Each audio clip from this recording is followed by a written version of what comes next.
calls for White House immigration advisor Stephen Miller to resign following a leak of his racist emails.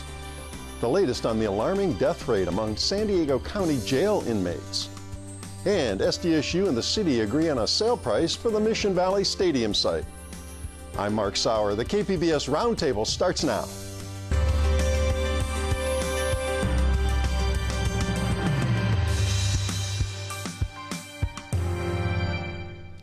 Welcome to our discussion of the week's top stories. I'm Mark Sauer, and joining me at the KPBS Roundtable today, KPBS border and immigration reporter and author Jean Guerrero, KPBS Metro reporter Andrew Bowen, and freelance journalist Kelly Davis.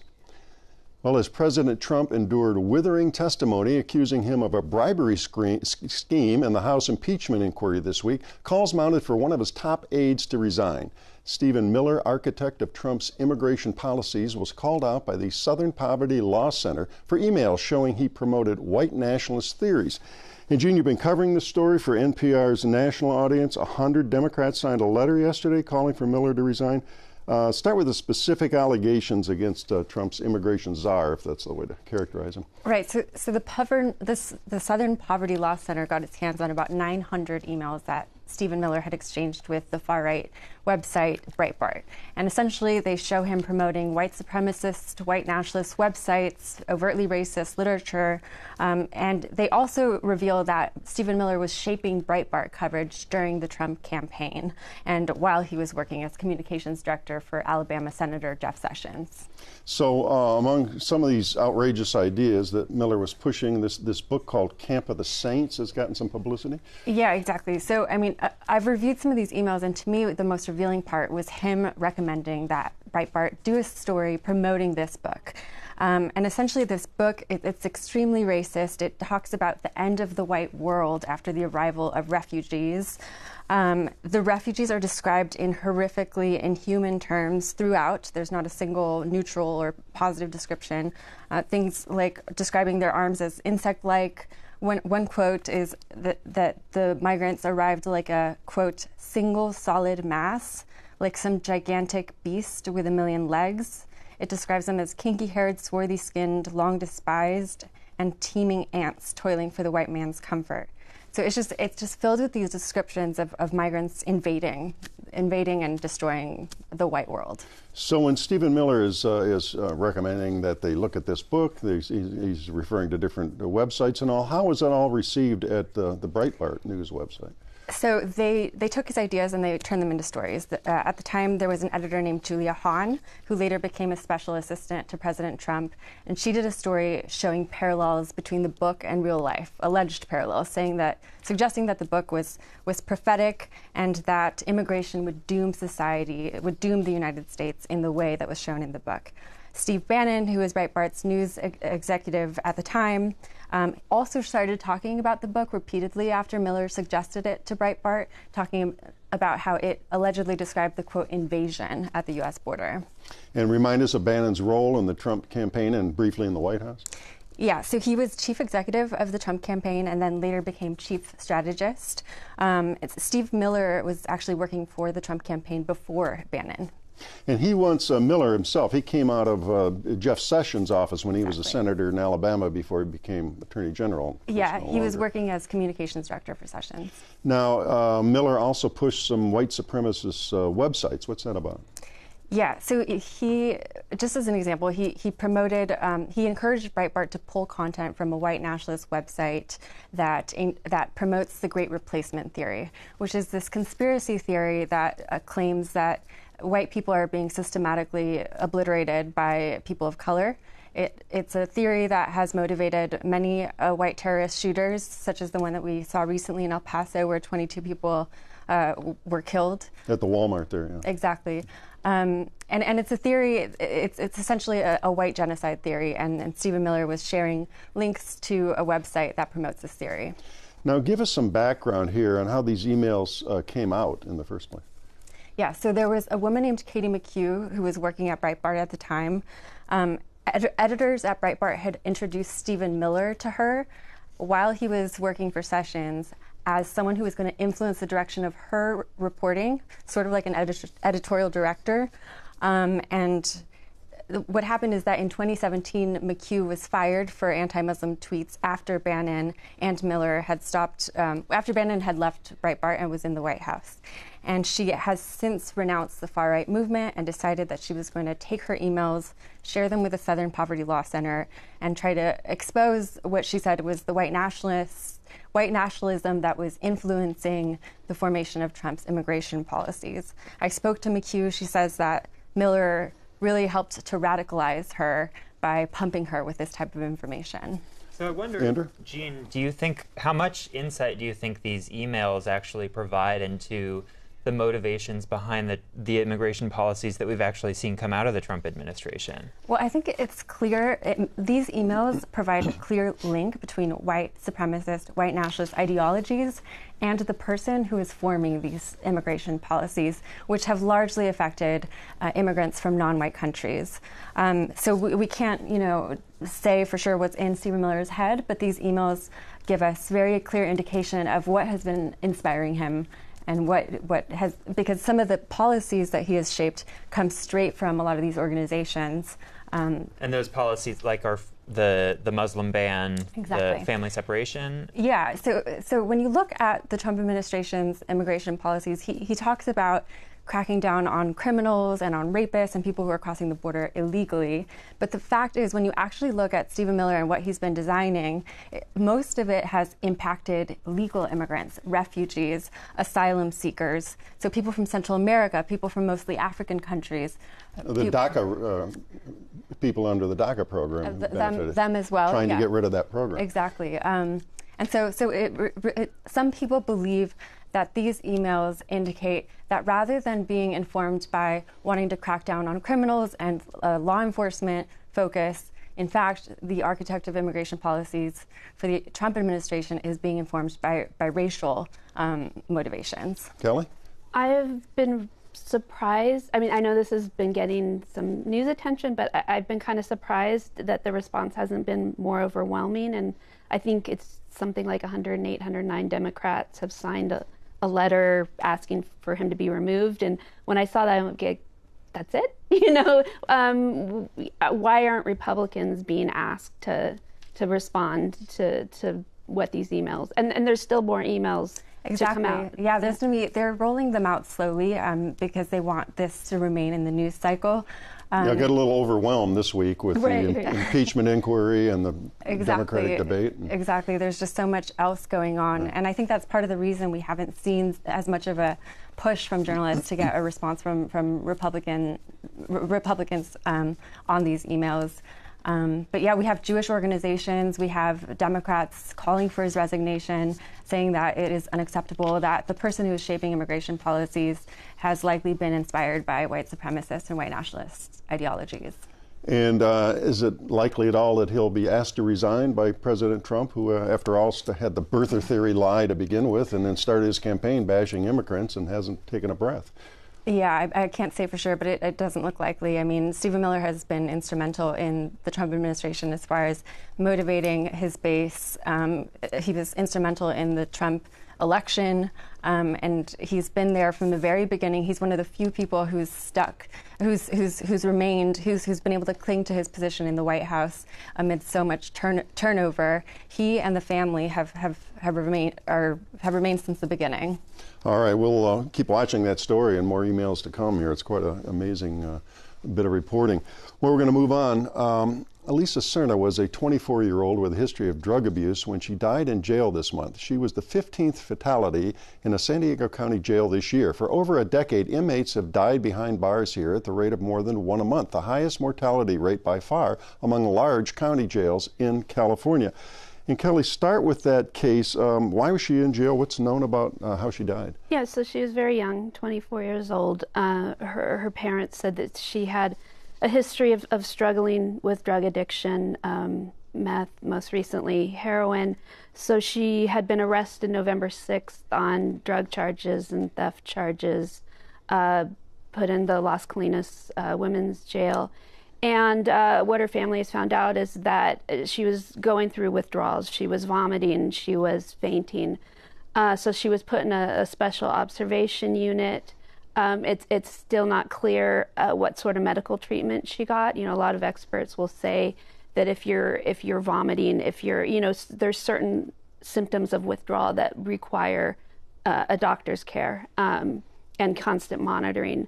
But she, on November 11th, was found unresponsive in her cell, and And they didn't call 911 at any point or hospitalized? They had, EMTs come to try to revive her, but they were unsuccessful. All right, and you and UT Watchdog reporter Jeff McDonald, you published a 3-part series examining the high death rate in the county jails. Explain how you went about reporting that series, and what were you looking at? Yeah, it was a big project. Both Jeff and I have over the years reported on individual jail deaths and lawsuits, and we kind of talked and said, let's try to put it all in one place. And so as we started putting everything together, we found out, in asking the Sheriff's Department for deaths over the last, couple decades, we noticed that there had been a significant increase under Bill Gore compared to his predecessor. And he's been there a little over 10 years. He's been there a little over 10 years. And this has happened while so one reason that Sheriff Gore would give in the past for the high rate of deaths is he'd say, we book more inmates than other jail systems. But actually, if you look at those numbers, the booking numbers have been cut in half under Gore's tenure. So booking numbers have gone way down. Deaths have gone up, and so have lawsuit settlements and jury awards. They've quadrupled under Gore compared to his predecessor.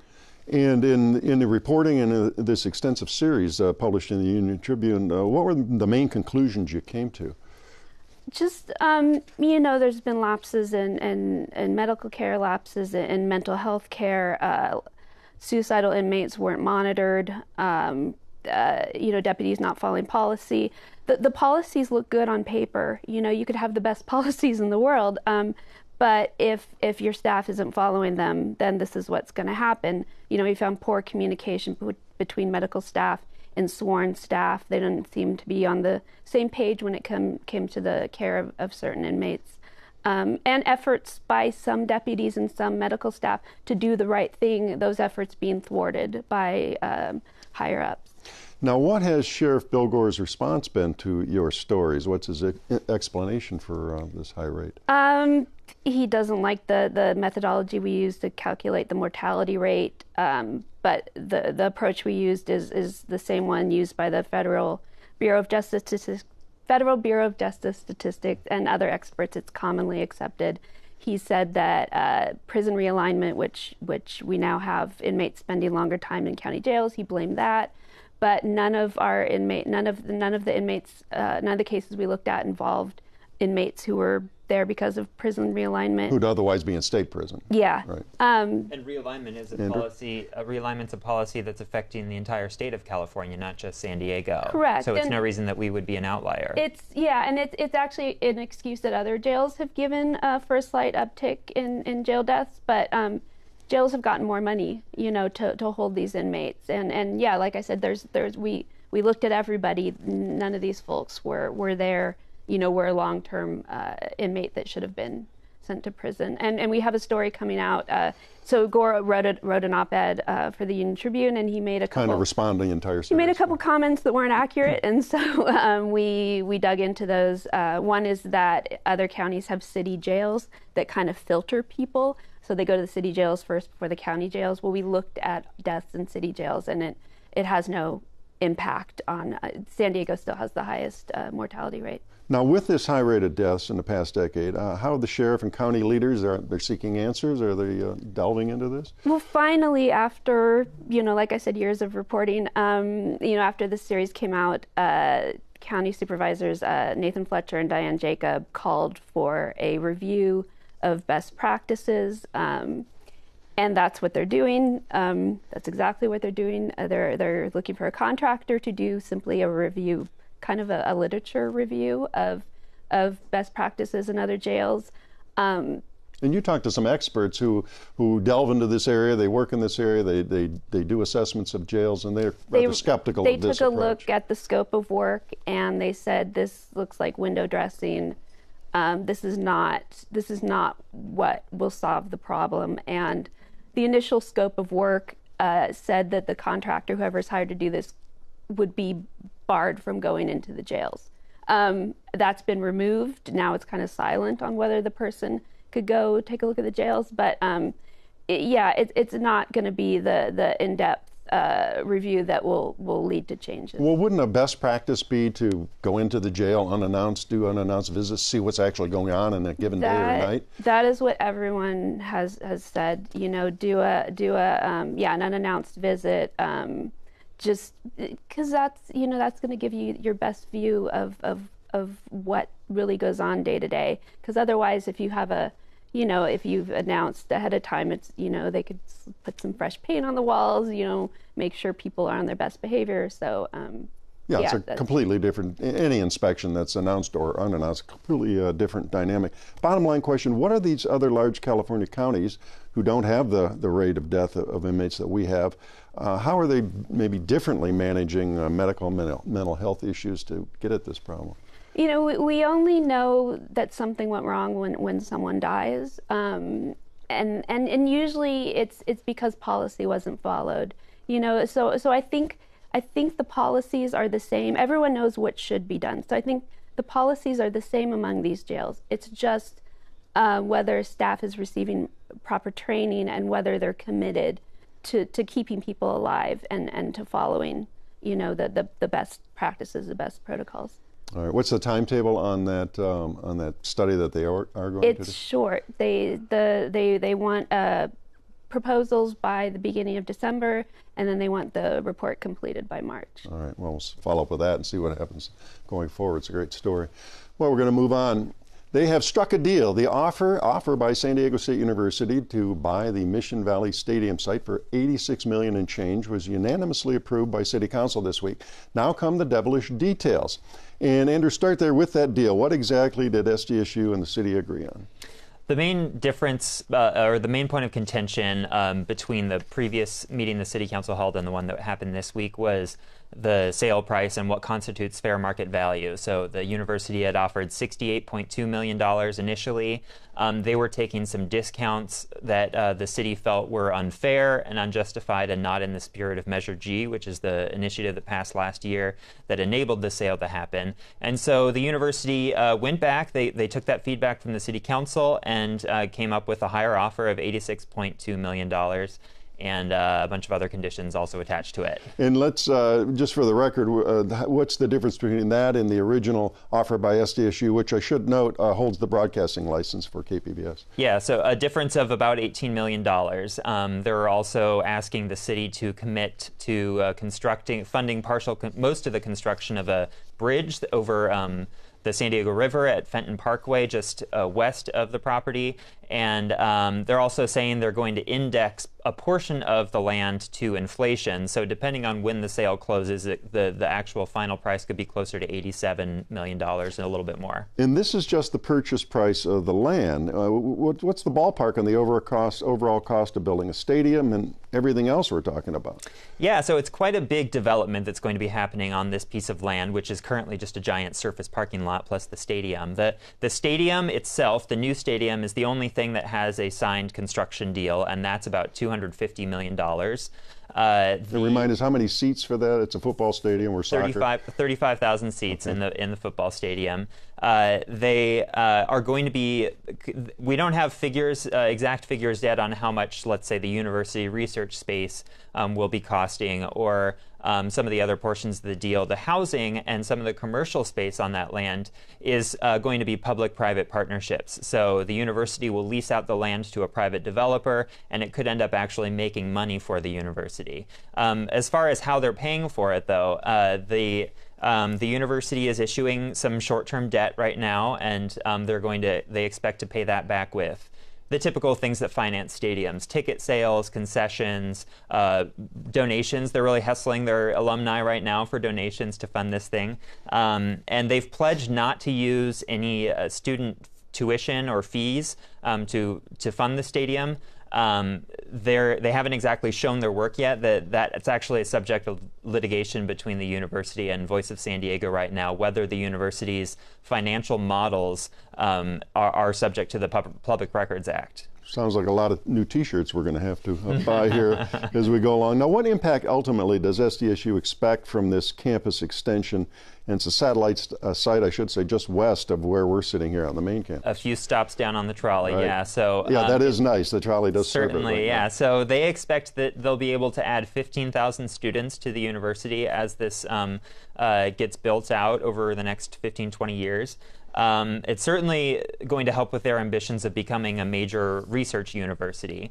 They say it's also going to increase their economic impact on the local economy by about $3 billion, up from its current $5.7 billion, according to studies that are done by the university. In a more qualitative sense, I think the biggest impact is just going to be that we'll have a better use of this public land.